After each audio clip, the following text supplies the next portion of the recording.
Hi everybody, welcome to another edition of SnackTime Science. My name is Brittany Greer and this is Veronica. And we are here today to show you another fun Rosie Riveters activity. Today we're going to explore the science of light and rainbows, and then we're going to use that information on Friday to make really cool kaleidoscopes, so remember to come back for that for Rosie Makes.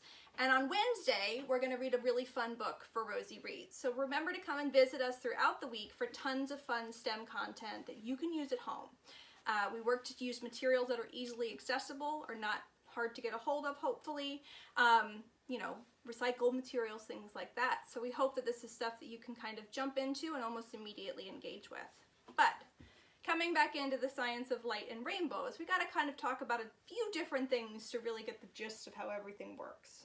So Veronica, when I say the word rainbow, what comes to mind? What do you know about rainbows? Well, there's a couple of things. First, the colors in it are red, orange, yellow, green, blue, indigo, violet. Roy G. Biv, very good. And then another thing is rainbows are usually made with sun and rain. Sun and rain, okay, excellent. And the last thing is if you actually find them in the sky, they're usually made in a curved shape. Okay, in a curved shape. All right, so let's unpack all of that because all of it's super relevant, right?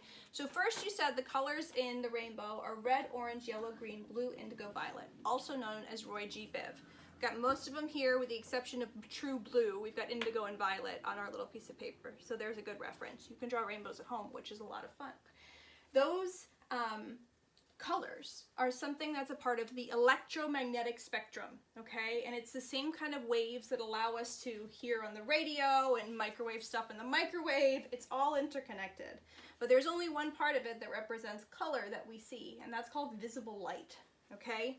And that visible light is made up of waves. Can you make a wave for me? Wave, right? So waves go up and down and up and down and up and down, right? They can be rough. So a rough wave is what we call a high frequency wave, meaning that it goes up and down a lot, and the distance between the up and the down is really close because it's happening all the time. Whereas we could also have a low frequency wave, right, when it slows down, and the distance between the peaks, right, the two tops of the wave when it comes up is further apart, and that's a low frequency wave. Those frequencies have to do with energy, okay, so how much energy is being moved through the wave. And in light, each color has a different frequency, okay? So turn it around this way, or this way maybe. Red is a lower frequency color, meaning that it has a wider distance between its waves. And purple or violet is a higher frequency color, meaning that it has more energy that's moving through it. It has more waves that make this color up, okay? Now, when we walk around and see the world around us, or we look at white light, do we see all these colors normally? Well, if you just look at the light without looking at something, No, okay. But you said to me two things. You told me that rainbows show up when there's sun and after it's rained, so there's water droplets in the air. And you also told me that when you see them, they look like they're bending, okay? So when we see light around us, we're seeing it through two things, reflection and refraction. So when you look in a mirror, what do you see? I see myself, my toothbrush, and sometimes my hairbrush. Okay, so our cupboard has a mirror inside of it so she can see other things around her. But the reflection that's coming back at you is you. And that's literally the light from you, bouncing off of you, going into the mirror and bouncing back at you for you to be able to see it in your eye. It's a reflection. It's back and forth. Now, refraction is how we get to see rainbows, okay? So sometimes you see them on the wall when the sun's coming through, because usually it's traveling through light or a sequin. In your case, there's a lot of sequins in this house. Or you see them outside after it's rained. And what's happening with refraction is not only are you getting that bounce, right? But while it's bouncing, it's going through whatever it's being filtered through, and it's bending. Okay, and when it's bending at different speeds, right? So take your finger and run it along the table with me, and it's moving along, and then try and move it up straight onto the CD. Yeah, I'll see you're doing it here. Now try and move it up onto the CD. Is that easy? It stops, right? Now try and do it again, but come up at it on an angle. Is that easier to do? Yeah? Yeah. Yeah. Okay, why? Because now that I'm coming up on an angle, instead of just pushing straight, I'm going more around. Yeah, so the whole finger isn't going in through onto the CD at the same time. So you're able to stay on the smooth surface, but also come onto the side surface. So in some instances, it's easier to travel. In some instances, it's harder. When light hits water or glass or a rainbow, can you see it on my stomach? I don't know. It's hard to see with all the light we've got going on. But when light comes through and it hits the glass, and you'll kind of see this here because it's going to bend, right? Here, red's on this side, purple's on this side. When I put it behind here, suddenly purple's on the other side. Do you see that? In the water?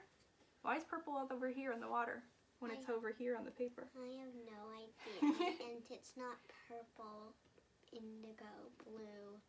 Yeah, there's no indigo on my paper, but because I didn't have an indigo, correction, there's indigo, there's no blue, I didn't have a blue marker. But when it comes behind here, it bends. That's called refraction, okay? Because it's not only coming in and being reflected, but it's also being bent by the medium it's moving through. So the same way that it was easier for part of your finger to move on this side versus that side is because you have it's being filtered through it at different speeds, right? Different frequencies are able to move through it. So when it rains and the sunlight comes through the water, the water droplet, it's able to come into the water droplet and bend. And when it comes bending back out, the different frequencies are filtered out of the water droplet and make different colors, right? And when we get lots of water droplets that are sitting in the sky, not that it's still raining, but they're sitting in the clouds, they're sitting in the atmosphere, all of those different frequencies are able to show up at one altitude or the other because the mediums work for them. And when they all come together, we get to see that bending rainbow, right? Bending. So we've got visible light spectrum, red, orange, yellow, green, blue, indigo, violet, right? And in order to see that light, right, we have to have, well, light present, but we have to have reflection, or to see a rainbow through a prism, we have to have refraction. So same here. So we have a ring light on this so that you can see us better when we're shooting videos. But this has so this rainbow's already showing up. But if I shine a light directly onto it, can you see the circle of light that's coming through? So the CD is allowing the different frequencies of light to bend and be filtered so that you can see the entire rainbow. You can also try this with a glass of water at home. It's easier if you put a mirror into it. Mirrors are friendly when making rainbows. But depending on where you move your light, can you start to see the rainbow forming here? Yeah, you'll be able to make rainbows on your wall. And all you need is a light source. You can use the back of a phone. You can use a flashlight and put it through water, and it will allow it to filter the light so the different frequencies are able to be seen. Okay? And you can play around with this, right?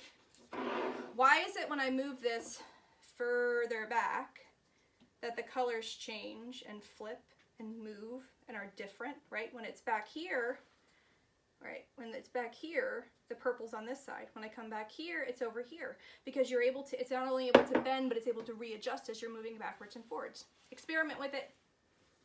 Have fun with it. Explore all the colors around you. See if you can make rainbows all over your walls, right? See what mediums can create different rainbows. Ultimately, what you're looking at, though, is the stuff that's all around us, and it's all interconnected. And in this instance, it's called visible light in the electromagnetic spectrum. So we talk about magnets, we talk about electricity. The whole world's kind of interrelated in that way. Dive into it and have fun, and then come back to us on Friday because we're going to do a really fun experiment where we get to make a kaleidoscope of colors that change as we move light, and we play with refraction and reflection and all the elements that get to make awesome rainbows all around us. So we can't wait to see you soon.